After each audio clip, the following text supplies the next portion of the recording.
The hammer struck the anvil with a rhythm that spoke of years lost to grief. And Sadie Bennett knew that every spark flying from the red-hot iron carried a piece of her father's memory into the Texas afternoon.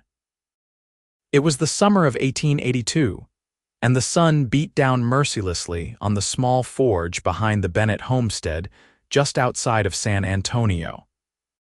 Sadie had turned 23 that spring, and for 5 years now she had been working her father's old tools, keeping the blacksmith trade alive even though everyone in town thought a woman had no business shaping metal. Her father, Thomas Bennett, had died when she was 18, thrown from a spooked horse during a thunderstorm. Her mother had followed him 2 years later, her heart simply giving out one quiet morning. Now Sadie lived alone in the house where she had grown up, taking commissions from local ranchers who needed horseshoes, hinges, or repairs to their wagon wheels. The horseshoe she was working on glowed orange in the afternoon light. She had learned to read the color of heated iron the way most women read recipes, knowing exactly when to pull it from the coals and when to plunge it into the water barrel. Her arms were strong from years of this work, and though her hands were calloused, she still kept her blonde hair long, braided down her back in the way her mother had taught her. Sweat ran down her temples as she hammered the curve into shape, adjusting the angle with practiced precision. She did not notice the cowboy who had ridden up the dusty path until his shadow fell across her work area. "That is some fine work," a deep voice said, and Sadie startled, nearly dropping the horseshoe back into the coals. She turned, tongs still gripping the hot iron, and found herself looking at a man she had never seen before. He was tall, with dark hair that curled slightly at the collar of his worn shirt, and eyes that were an unusual shade of green. He sat astride a bay gelding that looked tired from long travel, and dust covered both horse and rider. He appeared to be in his mid-20s, with a strong jaw shadowed by several days of stubble and an expression that seemed both weary and curious. "I did not hear you ride up," Sadie said, her voice sharper than she intended. She turned back to her work, plunging the horseshoe into the water. Steam hissed up in a cloud, and when it cleared, she pulled the shoe out to examine it. Not quite right. She would need to heat it again. "I apologize for startling you," the cowboy said. He dismounted with an easy grace and removed his hat, revealing more of that dark, curling hair. "My name is James Hartley. I have been riding for 3 days straight from a ranch up near Austin, and my horse threw a shoe about 5 miles back. Someone in town said there was a blacksmith out this way, but they did not mention that the blacksmith was a woman." Sadie set down the horseshoe she had been working on and wiped her hands on her leather apron. "They rarely do," she said. "Bring your horse around and let me see which shoe he lost." James led the bay gelding closer, and Sadie crouched down to examine the hooves. The left front shoe was indeed missing, and she could see where the nails had pulled through. The hoof itself looked healthy enough, no cracks or splits that would complicate the job. "I can have a new shoe on him within the hour," Sadie said, standing up and brushing dirt from her worn trousers. She had stopped wearing skirts to work years ago, despite the disapproving looks from town ladies. "It will cost you $2. "That is more than fair," James said. He was watching her with an intensity that made her uncomfortable, not in a threatening way, but in a way that made her aware of how she must look, covered in soot and sweat, her face surely smudged with ash. "You can wait over there in the shade," Sadie said, gesturing to a rough bench under the sprawling oak tree that shaded one corner of the forge area. "There is a pump and a dipper if you need water." "Thank you kindly," James said, but he made no move toward the bench. Instead, he stood watching as Sadie selected a blank horseshoe from her supply and examined it against the gelding's hoof for size. Finding it close enough, she carried it to the forge and began pumping the bellows to bring the coals to the right heat. The forge had been her father's pride, built with fire bricks he had hauled all the way from Houston. Sadie remembered being a small girl, watching him work, fascinated by the way he could take cold, hard metal and transform it into something useful and beautiful. He had started teaching her the trade when she was 12, much to her mother's dismay. But Thomas Bennett had been a practical man, and he had seen that his daughter had the patience and the careful eye needed for the work. "How long have you been doing this?" James asked, and Sadie realized he had moved closer, near enough that she could smell the dust and leather and horse sweat on him. "Since I was 12, Sadie said, using the tongs to position the horseshoe in the coals. "My father taught me." He always said that a trade was better security than a pretty face. "You have both," James said, and then seemed surprised by his own words. A flush crept up his neck, visible even beneath the dust and stubble. Sadie felt her own face grow hot, and she was grateful for the excuse of the forge's heat.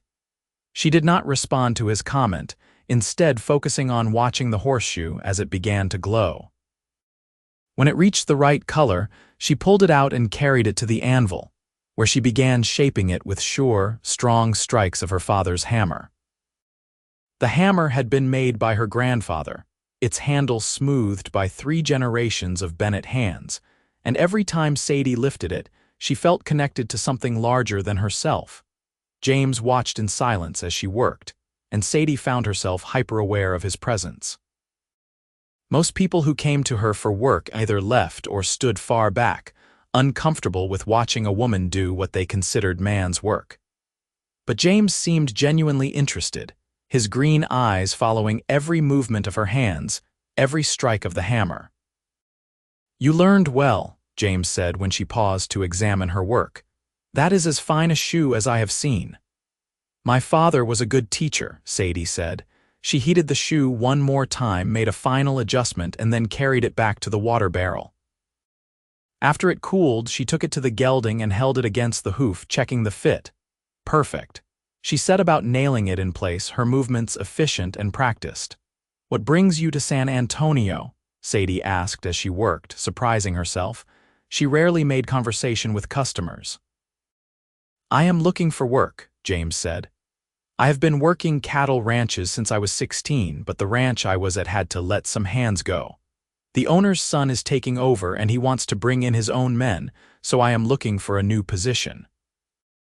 "There are plenty of ranches around here that need good hands," Sadie said. She finished nailing the last of the horseshoe and stood, her back aching from the bent position. "The Miller Ranch about 10 miles south is always looking for help, and the Rodriguez place on the other side of town." "I will keep that in mind," James said. He paid her the $2 and then seemed reluctant to leave. "Would you mind if I watered my horse at your pump before I go?" "Go ahead," Sadie said. She returned to the horseshoe she had been working on before his arrival, thrusting it back into the coals. She was aware of James moving around her forge area, leading his horse to the pump, filling the trough she kept there for such purposes. She tried to focus on her work, but she kept glancing up, watching him. He had kind hands, she noticed, gentle with his horse. And when he looked her way and caught her watching, he smiled, a slow smile that transformed his tired face into something that made her heart beat strangely in her chest. "Thank you for your help," James said, swinging back into his saddle. "I expect I will be back this way if I find work at one of those ranches you mentioned." "I am here most days," Sadie said, and then wondered why she had said it, why it had sounded almost like an invitation. James touched his hat brim in farewell and rode off down the dusty path, and Sadie stood watching until he disappeared from view. Then she shook her head at herself and returned to her work, but for the rest of the afternoon, she found her thoughts wandering to green eyes and a slow smile. 3 days passed before she saw James Hartley again. Sadie had just finished a large order of hinges for a new barn being built on the Rodriguez ranch when she heard horses approaching. She looked up, expecting to see Miguel Rodriguez coming to collect his order, but instead she saw James riding up with an older man she recognized as Tom Miller. "Afternoon, Miss Bennett," Tom called out. He was a gruff man in his 50s with a weathered face and sharp blue eyes. "This young fellow says you recommended my ranch to him for work. I am taking him on as a ranch hand, and I wanted to bring him by so he could order some shoes for his horse." That gelding is going to be working hard, and he will need regular shoeing. I can take care of that, Sadie said, setting down the tongs she had been holding. Hello again, Mr. Hartley. Miss Bennett, James said, and there was warmth in his voice that had not been there when he spoke to Tom Miller. I took your advice and rode out to the Miller ranch. Mr. Miller was kind enough to give me a chance. James here says he has 10 years of experience with cattle, Tom said, and he knows his way around a branding iron and a lasso. I can always use a good hand, especially with the spring roundup coming. They discussed the shoeing schedule for James's horse, and Sadie found herself agreeing to ride out to the Miller ranch once a month to handle the shoeing for all the horses there. It was more work than she usually took on, but the money would be good, and she found herself wanting a reason to see James again, even if she would not admit it out loud. After Tom Miller rode off, James lingered, dismounting and leading his horse over to where Sadie stood. Thank you for the recommendation, he said. Mr. Miller is a fair man from what I can tell, the pay is decent and the bunkhouse is clean. He is one of the better ranchers around here, Sadie agreed. She picked up a file and began smoothing the edge of one of the hinges, needing something to do with her hands. He treats his workers well and pays on time. I was hoping you might let me take you to dinner sometime, James said suddenly, the words coming out in a rush. There is a decent restaurant in town, or so I have heard. I would like to repay you for your help, and I would like to get to know you better. Sadie's hand stilled on the file. She looked up at him, searching his face for any sign of mockery or ulterior motive, but she saw only honest interest and a nervousness that matched her own. I do not go into town much, she said slowly. People there have opinions about a woman who does this kind of work. Then let them have their opinions, James said. I would still like to take you to dinner if you are willing. Sadie set down the file. Her heart was beating fast, and she felt a mix of excitement and fear that she had not experienced in years. Since her mother's death, she had closed herself off, focusing only on her work and survival. The few men who had shown interest in her had either been put off by her trade or had expected her to give it up. But James had watched her work with admiration, not disapproval. All right, she said. Sunday evening, if that suits you. Sunday evening would be perfect, James said, and his smile was so bright that it made Sadie smile in return. Sunday arrived with a nervousness that Sadie had not anticipated.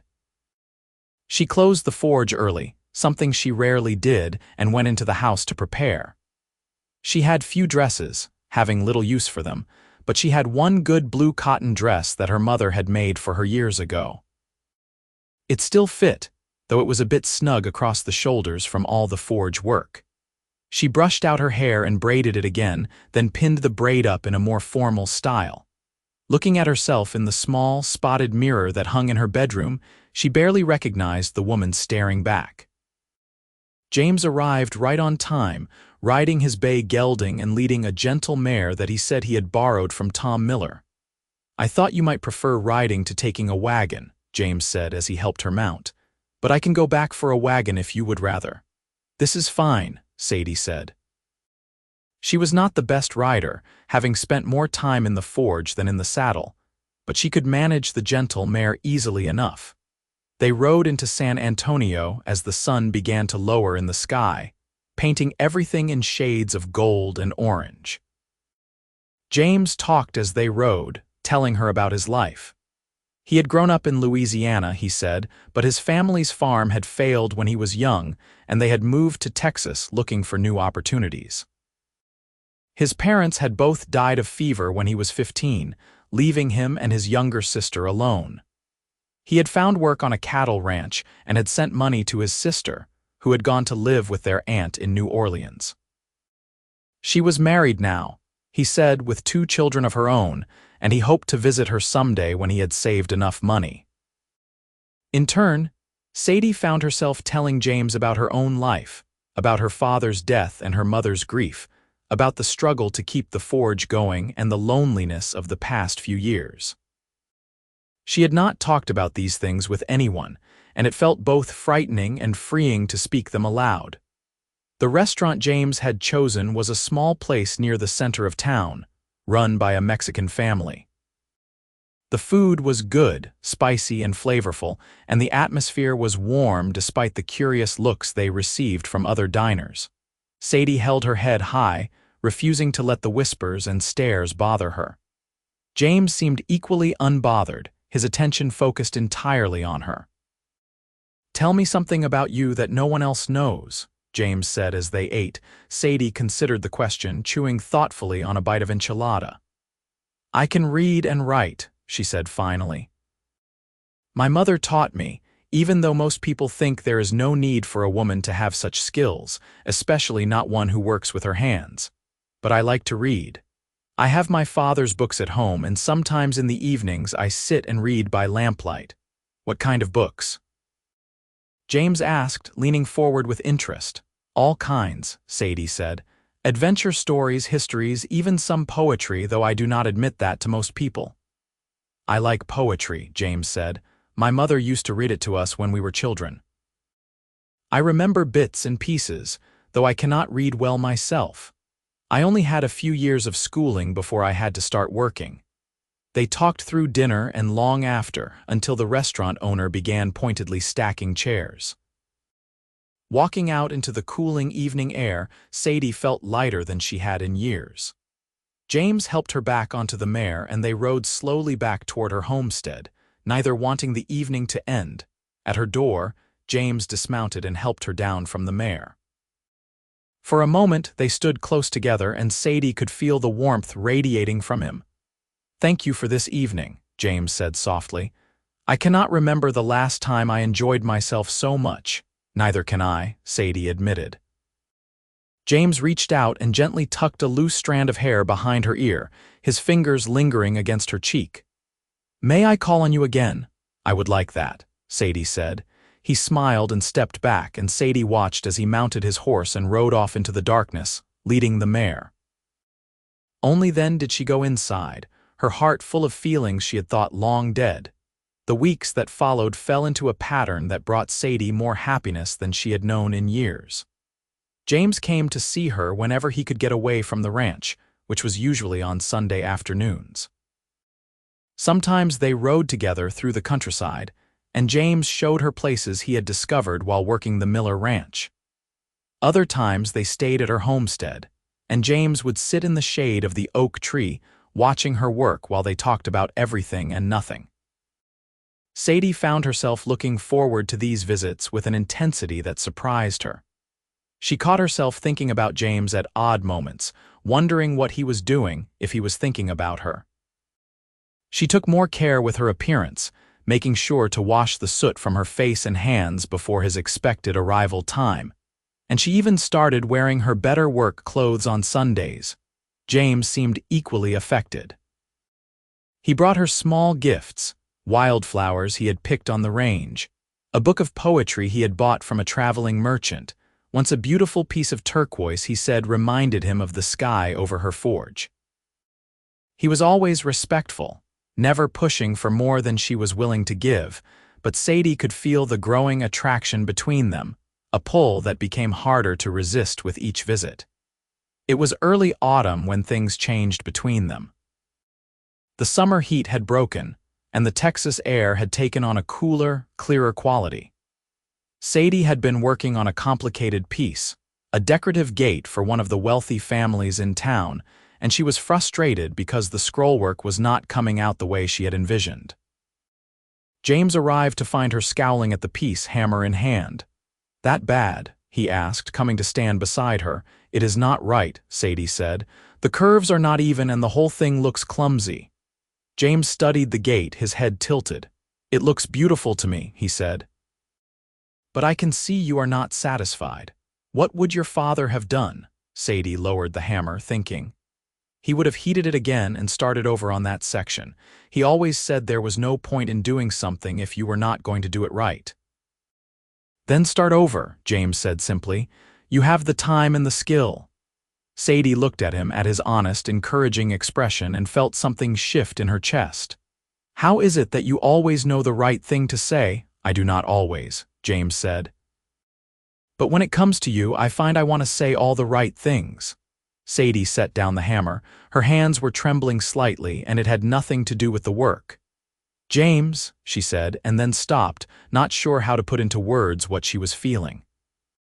He stepped closer, close enough that she could see the flecks of gold in his green eyes. "Sadie," he said, and her name sounded like a prayer on his lips. "I have been wanting to tell you something, but I have been afraid of rushing things, of scaring you away." "Tell me," Sadie said, her voice barely above a whisper. "I am falling in love with you," James said. "Maybe I started falling that first day I rode up and saw you working at your forge, so strong and capable and beautiful. Every moment I spend with you, I fall a little more. And I know it is fast. I know we have only known each other a few months, but I cannot help how I feel." Sadie's breath caught in her throat. She had suspected his feelings, had felt them in the way he looked at her, the way he always found reasons to touch her hand or stand close. But hearing him say the words aloud made them real in a way that was both thrilling and terrifying. "I am falling in love with you too," she said, and as soon as the words were out, she knew they were true. "I have been trying not to, telling myself it was too soon, too risky. But I cannot stop thinking about you. You make me happy in a way I thought I would never be again." James reached out and cupped her face in his hands, his touch gentle despite the calluses on his palms. "May I kiss you?" he asked. Sadie nodded, not trusting her voice, and James leaned in slowly, giving her time to pull away if she wanted. But she did not want to pull away. She wanted this, wanted him, and when his lips met hers, it felt like coming home. The kiss was soft at first, tentative, but it quickly deepened as years of loneliness and longing poured out of both of them.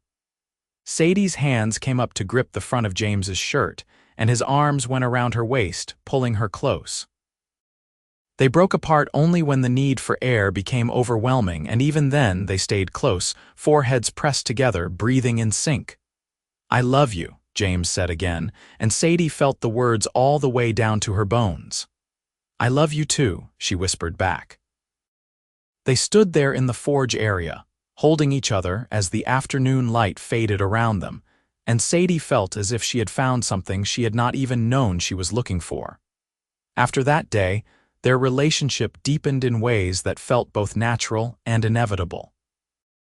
James began staying later during his visits, often helping Sadie with her work.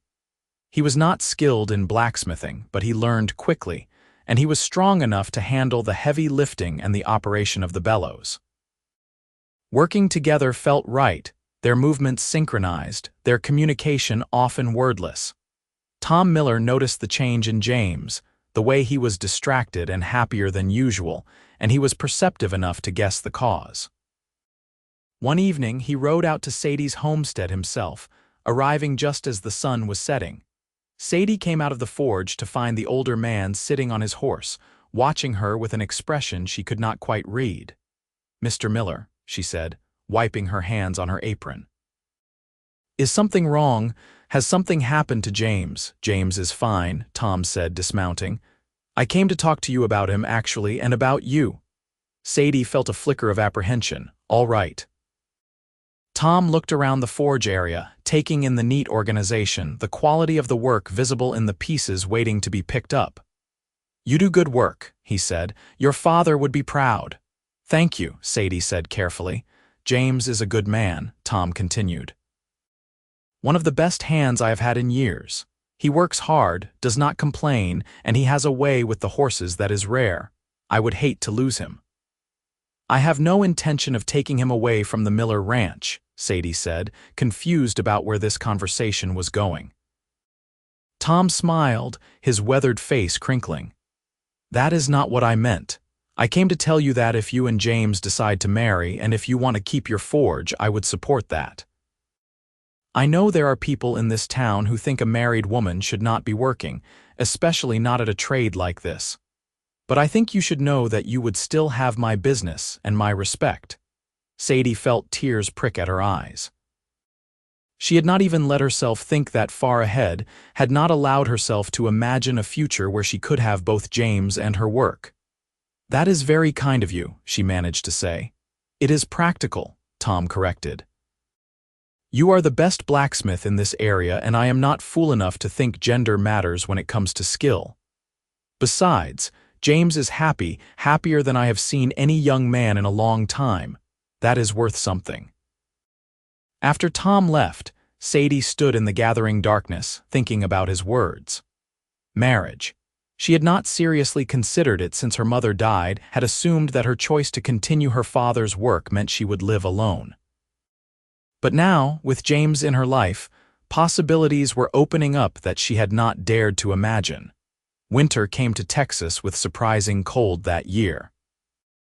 It was not the brutal winter of the northern states, but cold enough that Sadie had to be careful with her forge, keeping the fire hot enough to work, but not so hot that the sudden temperature changes would make the metal brittle.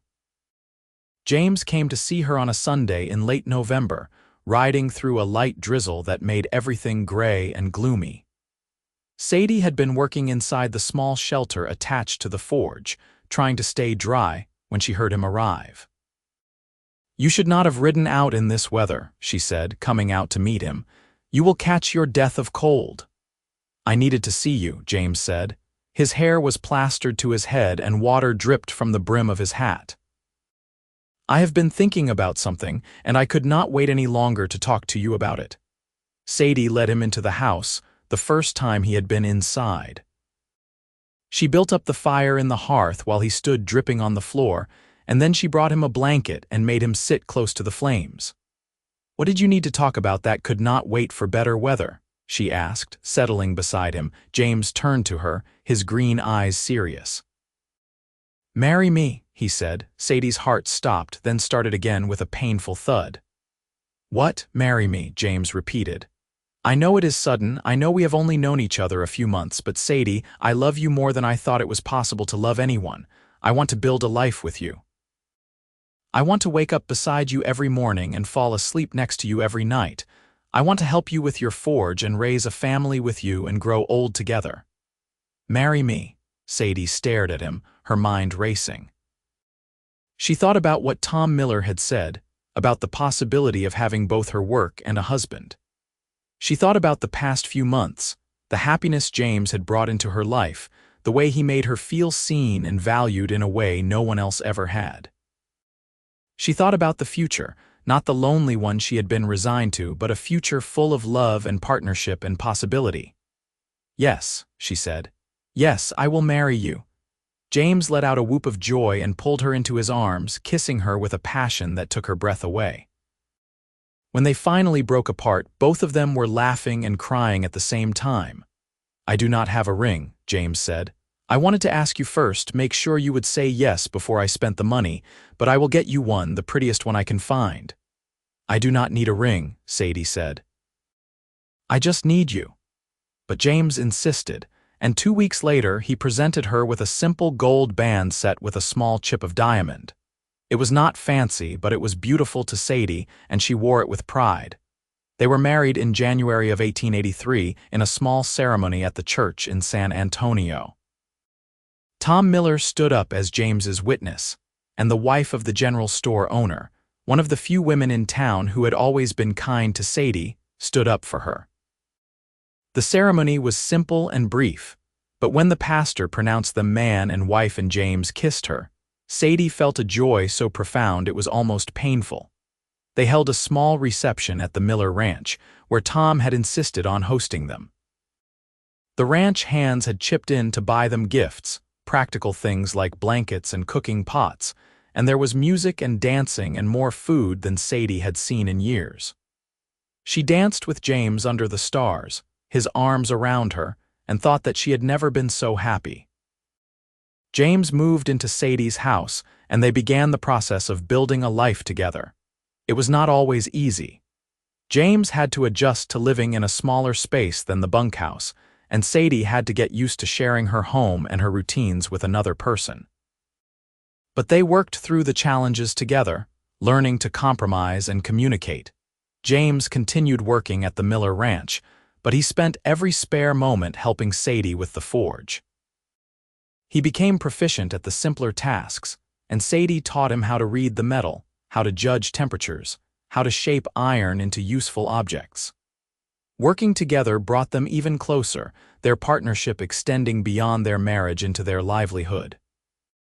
The town's reaction to their marriage was mixed. Some people were scandalized that James would allow his wife to continue working at such a masculine trade. Others were grudgingly impressed that Sadie had managed to find a man who would accept her as she was. But Sadie and James did not pay much attention to the gossip. They were too busy building their life together, too focused on each other to care what others thought. Spring came, and with it, the busy season for the forge. Ranchers needed equipment repaired after the hard winter, and there were always horses that needed shoeing. Sadie and James worked from dawn until dusk, and at night they fell into bed exhausted but content, wrapped in each other's arms.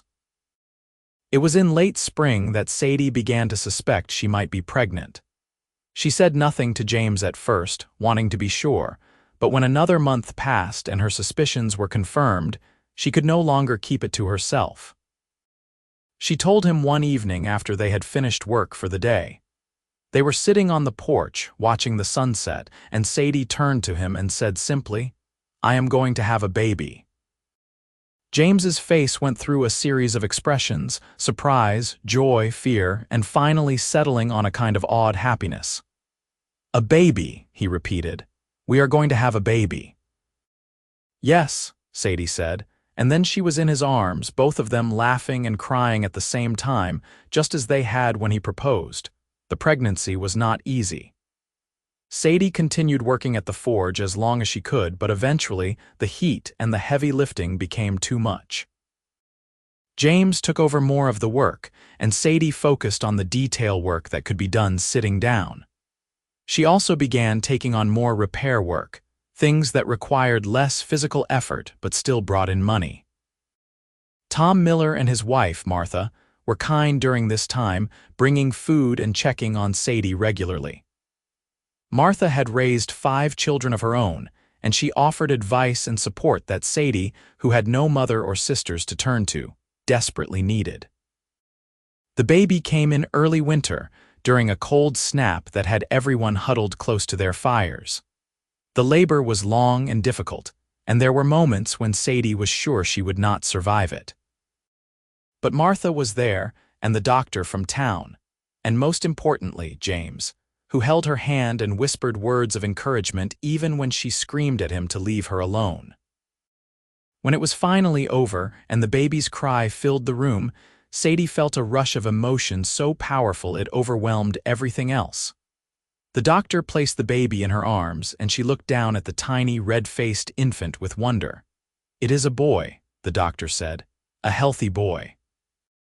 James came to kneel beside the bed, his face streaked with tears. He reached out to touch the baby's tiny hand, and the infant's fingers curled around his, gripping tight.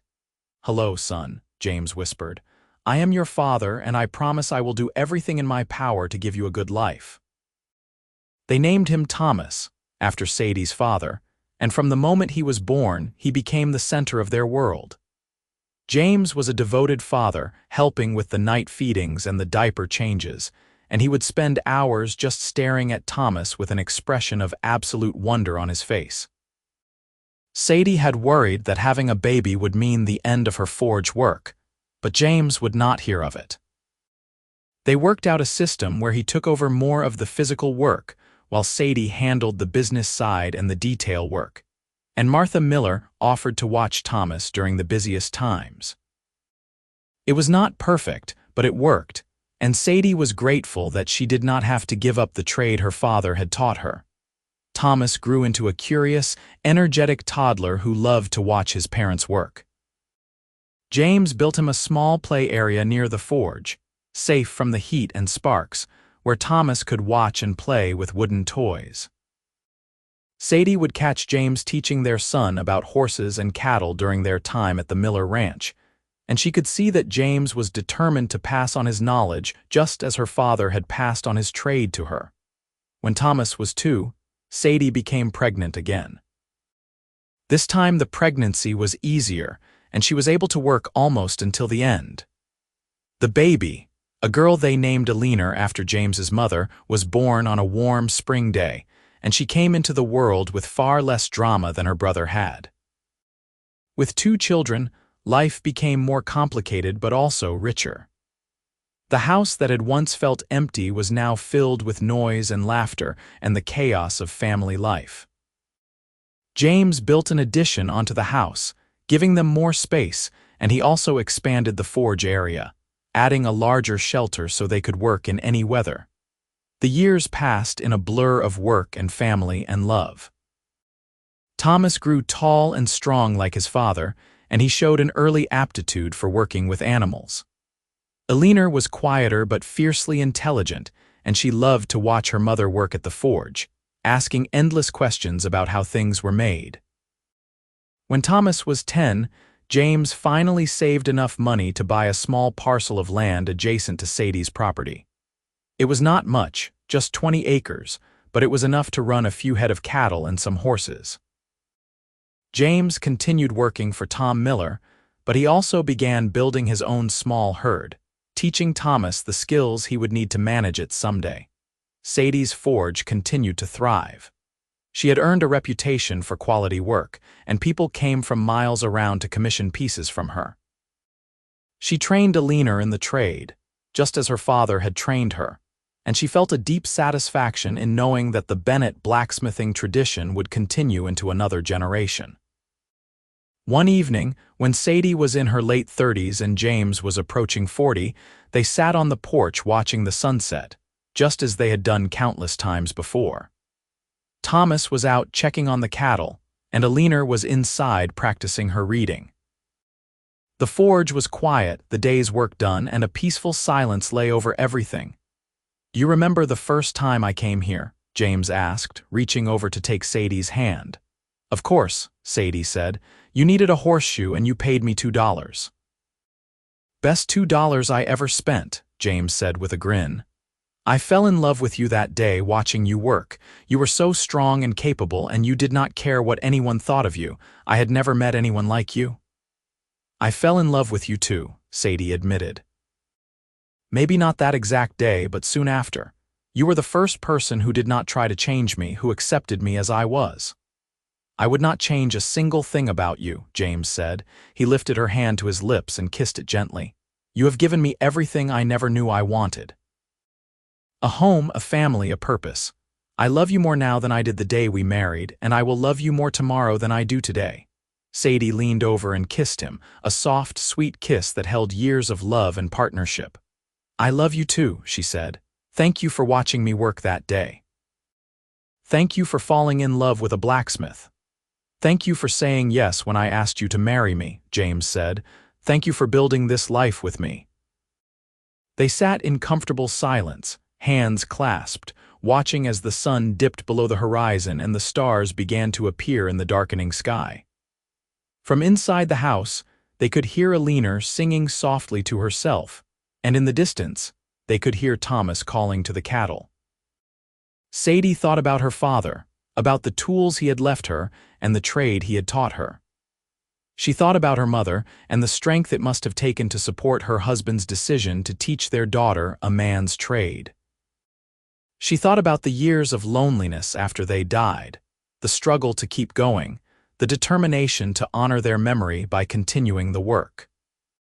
And she thought about James, the cowboy who had ridden into her life needing a horseshoe and had stayed to become her partner in every sense of the word.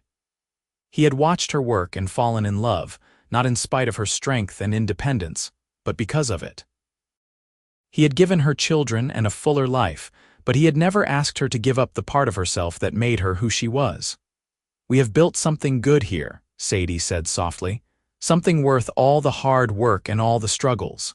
"We have," James agreed, "and we are not done yet. We have many more years ahead of us, many more sunsets to watch together." Sadie smiled and squeezed his hand. He was right. They had many more years ahead, years to watch their children grow, years to continue their work, years to love each other more deeply with each passing day. The forge would keep burning, the tools would keep shaping metal into useful things, and the Bennett blacksmithing tradition would continue. But now it was more than just a trade passed down through generations. It was part of a larger story, a love story that had started with a cowboy watching a woman work and falling in love with her strength. As the stars grew brighter overhead and the night settled around them, Sadie and James sat together on their porch, surrounded by the life they had built, grateful for every moment that had led them to this place.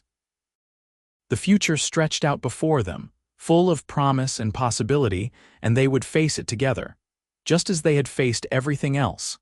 Side by side, partners in work and in love, forever bound by the choices they had made and the love they had found in the dust and heat of a Texas forge.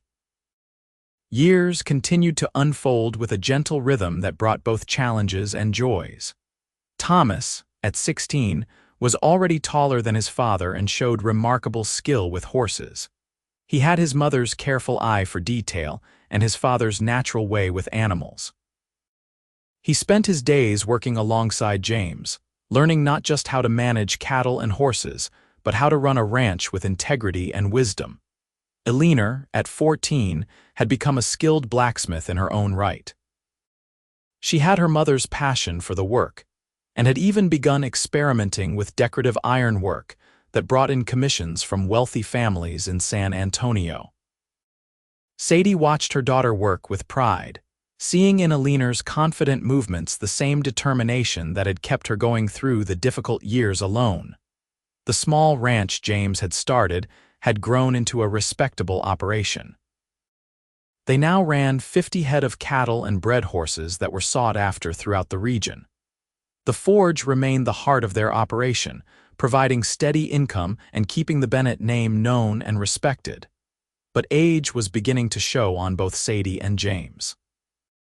The years of hard physical labor had taken their toll. James's back ached on cold mornings, and Sadie's hands, though still skilled, sometimes cramped from the constant work.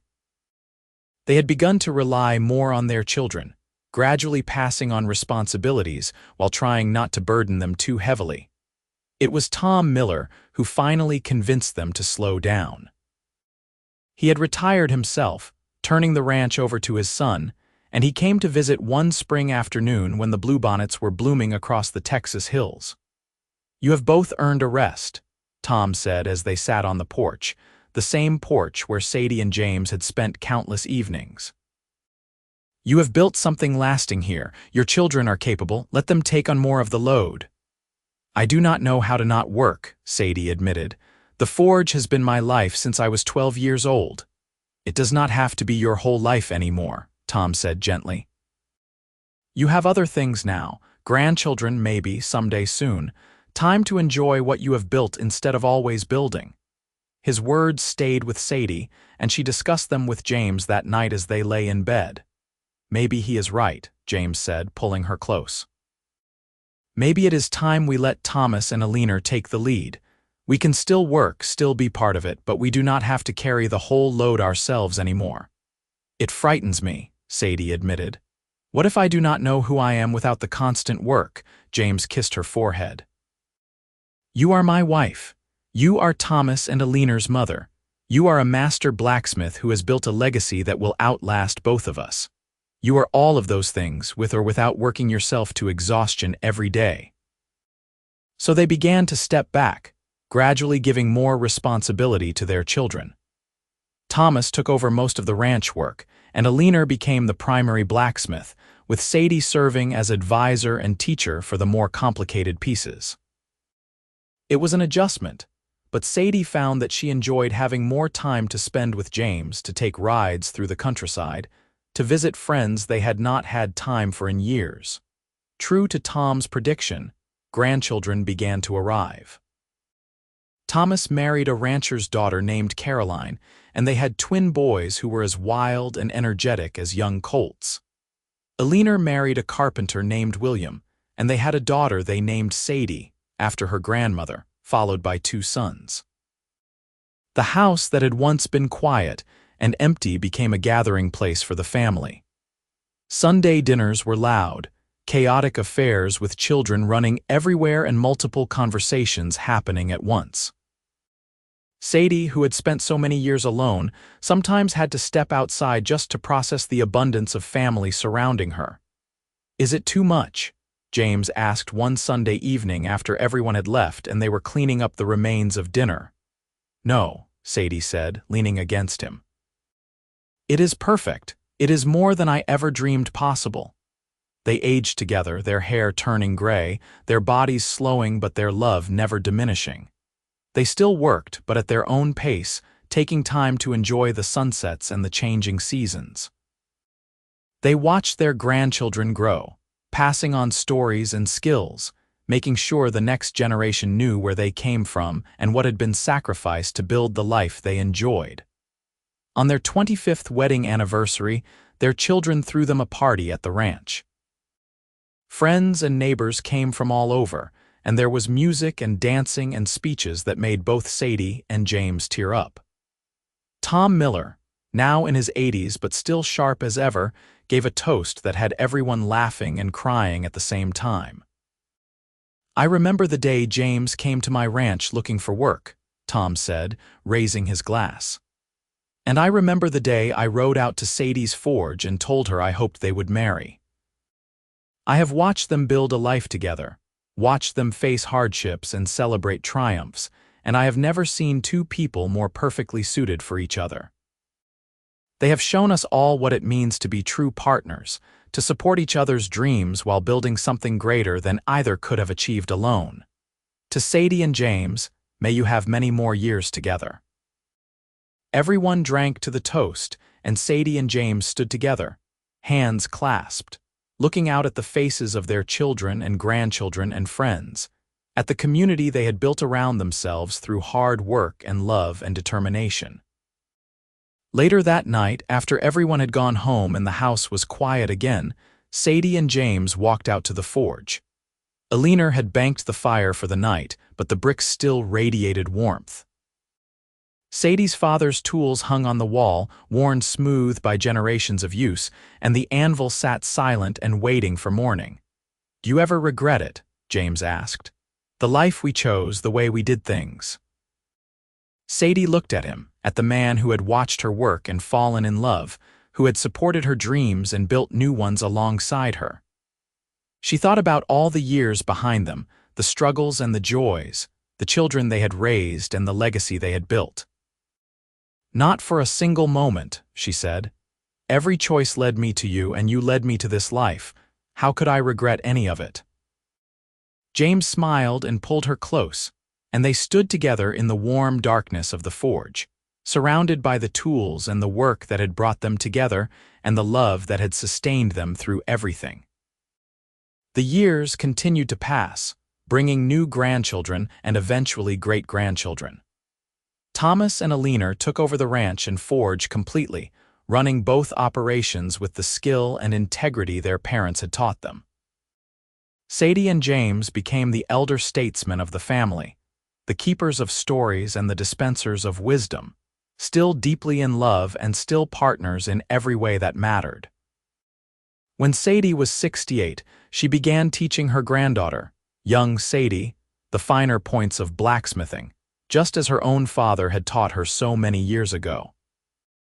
Watching the girl work, seeing the concentration on her face and the careful way she handled the tools, Sadie felt the circle complete itself.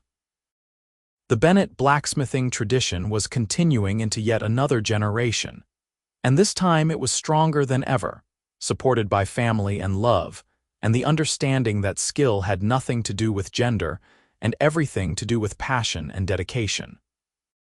James, at 70, still rose early every morning to check on the cattle and horses, though Thomas did most of the actual work now. He took pride in what they had built, in the ranch that bore his name and the family that filled it with life and love. They celebrated their 40th wedding anniversary surrounded by 4 generations of family.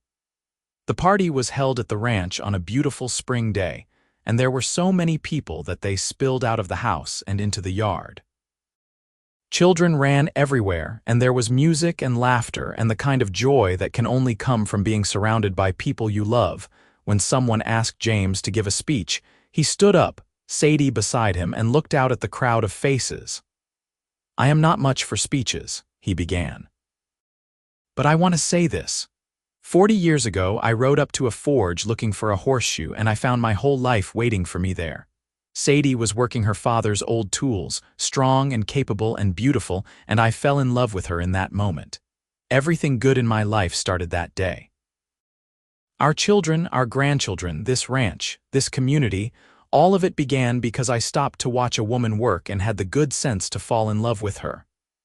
Sadie, you have been my partner, my love, my best friend, and my greatest adventure. Thank you for saying yes when I asked you to marry me. Thank you for building this life with me. I love you more today than I ever have, and I will love you until my last breath. There was not a dry eye in the crowd, and Sadie was crying openly as she stood and kissed her husband, surrounded by the cheers and applause of their family. The years that followed were gentle ones. Sadie and James slowed down even more, spending their days in quiet companionship, taking short walks, sitting on the porch, watching their family grow and flourish. They had health troubles, as all elderly people do, but they faced them together, supporting each other through illness and pain with the same partnership that had defined their entire marriage. Sadie passed away peacefully in her sleep at the age of 74, with James holding her hand. She had spent her final day at the forge, watching young Sadie work on a complicated piece, offering advice and encouragement. That evening, she and James had sat on the porch watching the sunset, just as they had done thousands of times before, and she had told him that she was tired but happy, so very happy. James lived for 3 more years after Sadie's death, surrounded by family but feeling her absence in every moment. He spent his days at the forge, running his hands over the tools that had been passed down through generations, remembering the first time he had seen Sadie work with them, the way the light had caught her hair and the fierce concentration on her face as she shaped hot metal into something useful and beautiful. When he died, quietly and peacefully at the age of 77, the whole community mourned. The funeral was attended by hundreds of people, a testament to the lives Sadie and James had lived and the impact they had had on everyone around them. They were buried side by side in the cemetery outside San Antonio, their graves marked by simple headstones that bore their names and the years of their lives. But their real legacy was not in the ground. It was in the forge that still operated, now run by the 4th generation of Bennetts. It was in the ranch that continued to thrive, managed by Thomas's sons and daughters. It was in the great-grandchildren who carried their names and their values forward into a new century. The story of how a cowboy watched a woman forge horseshoes and fell in love became family legend, told and retold at gatherings, embellished and celebrated. But at its heart, it remained a simple truth. 2 people had found each other against the odds, had built a life together based on mutual respect and love, and had created a legacy that would outlast them both. The old tools still hung on the wall of the forge, worn smooth by 5 generations of Bennett hands now. The anvil still rang with the sound of hammer strikes, and horseshoes were still being forged in the same way Thomas Bennett had taught his daughter all those years ago.